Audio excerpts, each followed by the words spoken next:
All right, so working with the band set up here on a middle anchor about 4 feet or so up from the floor. I'm gonna grab the very end of the band here. I like TheraBands for this. You can use them ones with the handles. Just make sure it's a light enough tension so that we can do this right.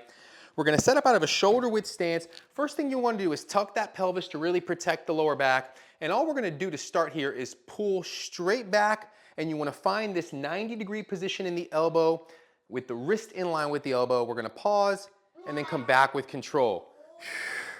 Regulating the exhale as you pull, hold here for a beat, really retracting the shoulder blades, and then come back with control. For the second segment, we're gonna hold this back end position, and from there, all we're gonna do is rotate the arms so that the wrists are right on top of the elbow. We're gonna pause for a beat, and then rotate back. And rotate back. And this would be segment or phase 2. And then the final segment would be holding this position, this second back end position. We're gonna press overhead, pause, and then come back with control.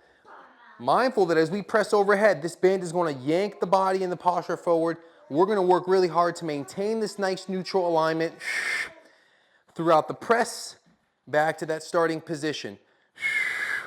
Really squeezing the floor with the toes here, maintaining that pelvic tuck to protect the lower back, and then just mindful of the alignment of the wrist and the shoulders throughout all 3 of these patterns.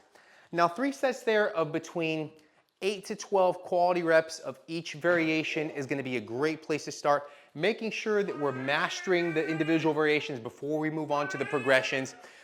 Mindful of the alignment, the technique, the tempo, and making sure we're using the band tension that allows us to execute this in the right way.